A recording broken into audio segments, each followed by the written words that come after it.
इतनी गर्मी लग रही है तो ये हैवी हैवी साड़ियां आफत हो गई मेरे लिए तो।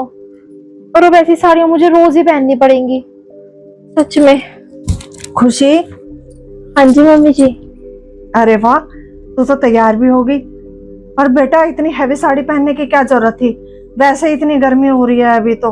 बेटा शाम को तैयार हो जाती तू, रसोई की रस्म तो शाम को है ना, तो शाम को पहन लेती इतनी हैवी साड़ी। अब तो तू थोड़ी हल्की पहन लेती। मैं तो तेरी सुविधा के मारे कह रही हूँ बेटा। वो मम्मी जी। वो क्या?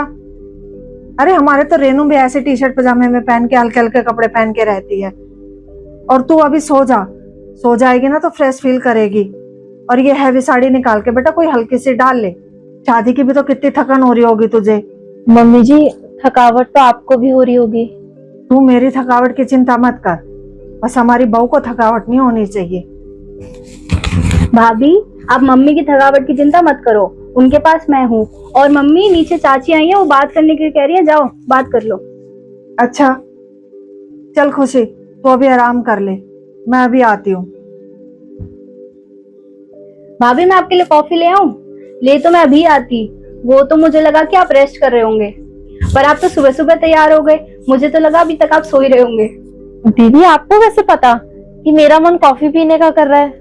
भाभी, मम्मी ने आपकी मम्मी से पहले ही पूछ लिया था कि आपको क्या पसंद है और क्या नहीं। और पता है, पापा ने तो ये भी बोल दिया है कि आज से जो भी घर में बनेगा वो भाभी की पसंद का बनेगा।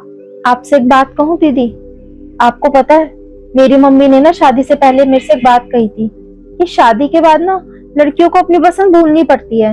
इवन मेरी मम्मी ने तो ये कहा था कि अपनी पसंद भूल के ससुराल वालों की पसंद के हिसाब से चलना पड़ेगा तुझे। अरे नहीं भाभी, यहाँ पे ऐसा कुछ नहीं है। अच्छा भाभी, मैं आपके लिए कॉफी ले आती हूँ।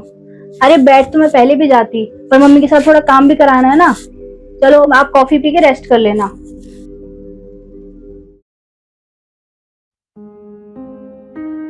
दीदी अरे भाभी, मैंने हलवा बनाने की सारी तैयारी कर दी है और मैं आपके पास ही खड़ी रहूंगी, कोई चीज की जरूरत हो तो मेरे को बता देना।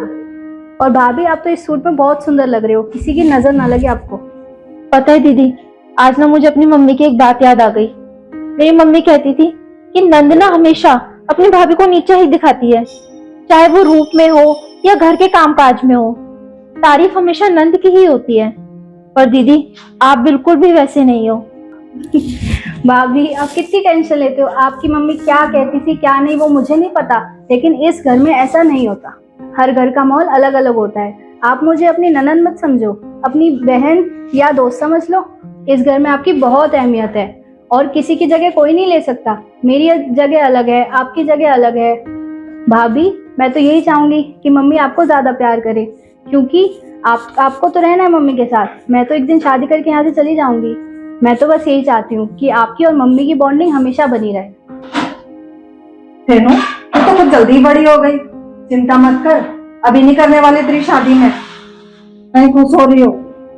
अरे नहीं मम्मी, मैं और भाभी तो कुछ और ही बात कर रहे थे। आज भाभी की पहली रसोई है, क्या गिफ्ट दोगे आप उन्हें? अरे बेटा, ये घर जमीन जायदाद गहने सब बहू के ही तो हैं।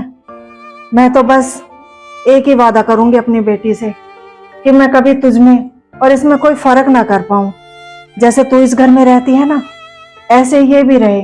जो इसका मन करे वो पहने, जो मन करे वो खाए, बस हमेशा खुश रहे और इस परिवार को खुश रखे। और हाँ, इस घर की मान मर्यादा को बनाए रखे। बस एक और वादा चाहूंगी इससे कि बेटा, अगर तुझे कोई भी परेशानी आती है तो सबसे पहले तू मुझे बताए, ना कि फोन करके अपनी मम्मी को। मम्मी जी, मैं भी आपसे वादा करती हूँ कि मैं इस घर की मान मर्यादा का हमेशा ख्याल रखूंगी और आपको हमेशा अपनी माँ समझूंगी। और दीदी आपको हमेशा मुझसे बड़ी बहन जैसा प्यार मिलेगा। कभी भी ना आपको बड़ी बहन की कमी महसूस नहीं होने दूंगी मैं। और मेरी वजह से कभी भी इस घर में कोई लड़ाई झगड़ा नहीं होगा। और मम्मी जी, मैं हमेशा रेनू दीदी जैसा ही आपसे प्यार करूंगी, हमेशा आपकी बेटी बन के रहूंगी।